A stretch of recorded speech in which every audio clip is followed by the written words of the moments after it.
Dong. Hey, which one it is on this mofo? Is that the one? Is that? Yeah, that's that mofo. It's the one that says live. That's that motherfucker. Like us. That's that we son all of a bitch. live. Where is? Oh, I'm good, man. I'm good. You on Facebook? Not yet, man. Alright, good, because it's Oh shit. we don't want them to see. I'm all coughing. the I think I got a fucking head cold or something. All this coughing. Are we on? We're not on Facebook yet. Twitter, what's up? YouTube, Twitter. the 504sports.net. Facebook. We're The one. fucking I just saw the live. one. I just saw the one. That means we must be on with Facebook. We're live on Facebook. We're live on Twitter. Yeah. We're all live. Merlot Park's Multiple on places. Facebook, man. Yeah, let's fucking roll. So we're on here, man. It's April, man. Someday in April, man. Here we go. Someday in April, right? It's April 16, 2019. Thank you for joining Saints and Sinners podcast. Rated all level. Yes, I appreciate y'all coming through. Poncho's on 4 days coming rest. through in a major way. He worked a lot of innings last time out, so he's on his 4 days rest right now. Since but anyway, we're back at. Thank you for joining, everybody. Poncho's gonna be in Medora, Indiana this week for the Redneck Rave. It's in Menudo, Indiana. Yeah, they're gonna be there. All right, yeah. we got some people in the house already. We got Miss Kiri Richard. Hey, what's up, man? We got a party, man. Kiri and Aaron, man. We got to do it right, man. And we got the a guy that might join this new wrestling promotion that we were talking about. One of the best wrestlers I know personally, Mr. Dylan Dunn. Dylan Dunn, man. Dylan, when you going to WWE, Dylan? Come on, man. We need a new. Yeah, at least gotta go. Angle, bro. Yeah, he's gotta go to the AAF.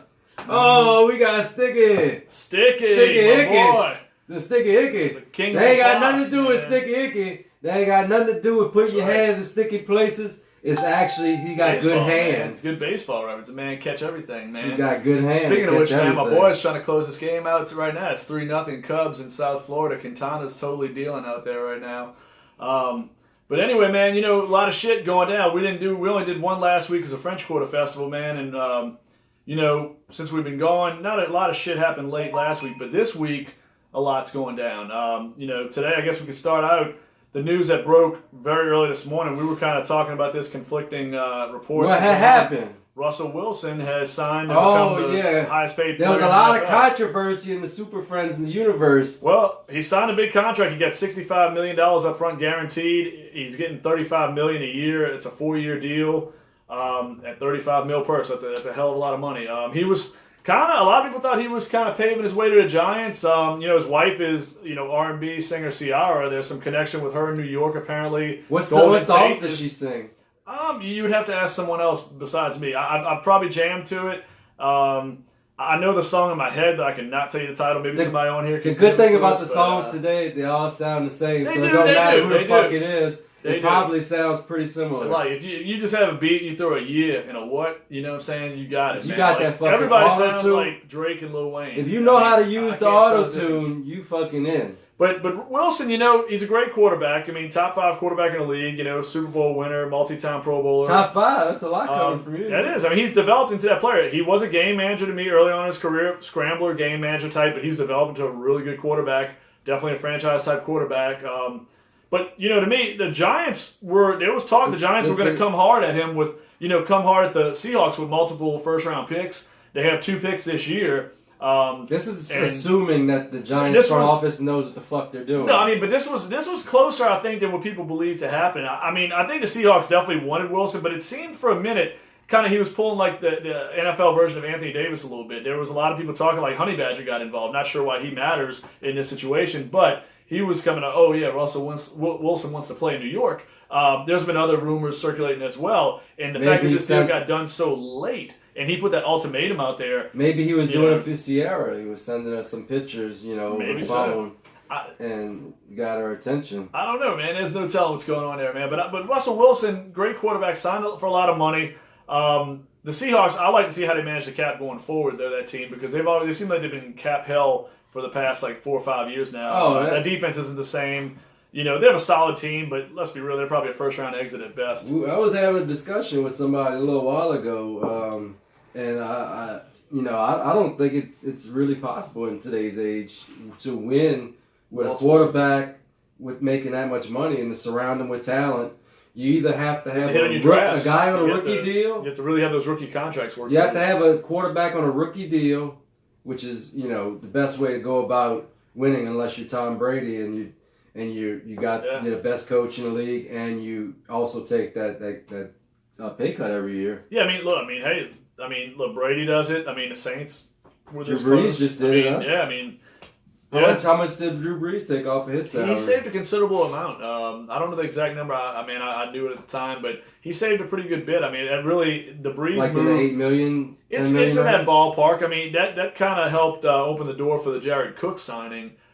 Without Brees doing what he did, Cook's probably not here right now. You made several key moves. The Cook thing was offensive line, defensive line, and Cook. Yeah, running back, they had enough. Kind of replace Ingram's salary for one. Yeah, I don't want to get into that discussion, but anyway, Dylan Dunn says he thinks Wilson's going to play his entire career with the Seahawks. I think that's solidified now. I agree on that, Dylan, 100%.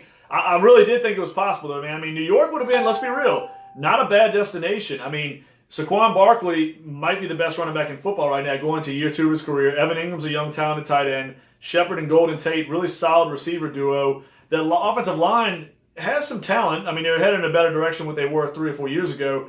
The defense is a little so-so, but so is Seattle's. I mean, Seattle might have a few more players headed in the right direction than what New York is. It feels like New York's been kind of deconstructing that defense. They have. They've definitely gone younger. The last few years. Vernon's gone. Pierre Paul left a couple years ago. I mean, Janoris Jenkins. I think they're going one way with their defense.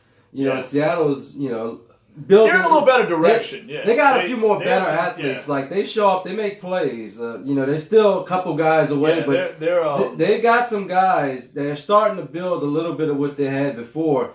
And that's what they're going to have to do if they want to win games. Yeah. They're going to have to hit a lot of these guys on rookie deals. It's going to be so hard. They're going to have to play. They're going to have to play well on those rookie deals, because once they get paid, then you run into some roadblocks with a guy making $35 million a year. Look at where Wilson was that first year. I mean, the year where he broke, and went apeshit when they won the Super Bowl. You had Marshawn Lynch was on a reasonable contract. Remember, he was a little bit of a problem child in Buffalo. He goes there. You have guys on rookie deals like Richard Sherman at the time, Earl Thomas, Cam Chancellor. They hit on a lot of guys like KJ Wright, Bobby Wagner. But the thing that held all those guys together was Russell Wilson on a 4th-round rookie deal. Well, no, absolutely. But those guys, I'm saying, some of those guys were not high draft picks either. You know what I'm saying? I mean, a lot of them, well, obviously Earl Thomas was, whatever. But they picked up the right guy. I know Lynch. Lynch was a reclamation. And they had some of those other guys that were, mid-round picks that worked out. The thing I like about Seattle is they got a couple guys on the line. This is if they keep Frank Clark. There's rumors that he may be on the block. Jets are looking at him pretty freaking hard right now. He may be on the block for another first-rounder, but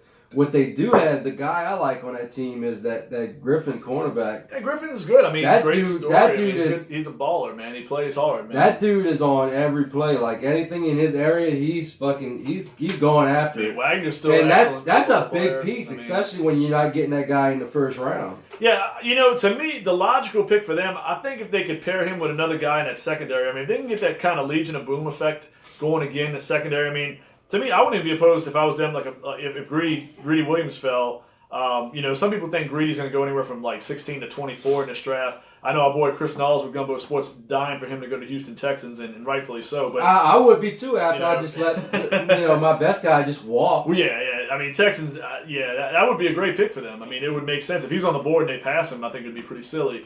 Greedy, he's saying he's the best corner right now in the draft. People have been putting Murphy ahead of him lately, saying Murphy's a little more pro-ready. But to me, it's corner. If you have physicality, if you can run, if you have good hip move, corner is not a hard position to teach. You can come in day one like Marshawn Lattimore did and be an elite. You have to have those real fluid. It's not middle linebacker or quarterback. If you don't have to learn a guy with good hips, that and elite speed, you got the makings of a good corner. Absolutely. I mean, you have to learn every position, but it's not the same learning curve as, say, a quarterback, a middle linebacker, a tight end. It's different. I mean, you could stick a corner out there, and if a guy's just physically talented and has a good craft, he's going to make it day one. I mean, they usually dominate from the get-go. You know what I'm saying? The one thing they can't teach is, corners that are too aggressive and get fooled very easily. Yeah, you don't know. If you're too handsy and you go for a ball fake, pump fake, whatever. And that's the guys that are sexy because they'll get like 5, 6, 7, 8 interceptions, and they'll be on the Sports Center play, but they're not showing them fucking getting burned for fucking 60, 70, 80 yard touchdowns. Yeah, man. I mean, I'm with you on that. But my thing about the whole Russell Wilson to New York is it would have taken a lot of moving pieces to get him there. I think they could. They have $35 million in dead cap space, which they can't do anything with. They started a $35 million deficit no matter what the fuck they do. No, I mean they would have. And now they're going to add $35 million on top of that. Plus, they might have given him more. He might have bullshitted them in the 40. Hey, I mean, now you have $75 million before you hand out another contract. I mean, but here's the thing. It's the NFL. If you have a GM that's savvy, they're not the worst cap situation out there. There's a lot of dead money, but there's worse cap situations, to be found. I think you could have moved, like we joked about Corey Coleman, $2 million salary. That's an easy one out the door. Nate Solder was terrible last year at tackle. You could move him, restructure that contract. Eli would have probably been politely asked to retire at that point. Or maybe, like, Knowles and I were talking about that earlier. You don't put it past a team that's going to draft a quarterback that has cap space and saying, like Miami, hey, let's play Eli here 1 year as a starter. Let's go draft a guy in the first or second round, get a Jones or a Locke or a Haskins or whoever. It's possible. I'm pretty sure. Somebody might eat the last year or so of that deal. You know what I'm saying? If I'm Miami, I'd rather roll with Ryan Fitzpatrick. At least he's not scared to throw the ball at this point. Absolutely. You've already got your bridge. No, I'm just saying, but like Eli is a name. And even though Eli hasn't been the same player the last 2 or 3 years, he's a 2-time Super Bowl winner. He's had the Pro Bowl accolades. I think that's more important for fans and lay people than it is for front offices. I mean, but he's not going to help you win any games. No, but you see moves all the time like that. I mean, okay, look at Miami. They went and signed Frank Gore before last year. What was that about? I mean, because he's a University of Miami guy. That wasn't going to help you be a better football team. You know what I'm saying? But Frank Gore is going to make like $2 million. I understand that. But if you have the cap space, he's not going to be the focal point of your team. Well, but here's the thing: you have general managers that make bad moves. I mean, John Ross is a first-round pick. You have players that let's be real, players that don't deserve it get these contracts all the time. I mean, we see it day in, day out. I mean, we saw it with the Saints. You know what I'm saying? We did it years ago. We're not doing it as often, thankfully. But there's always a bad move that happens. Eli, I wouldn't have put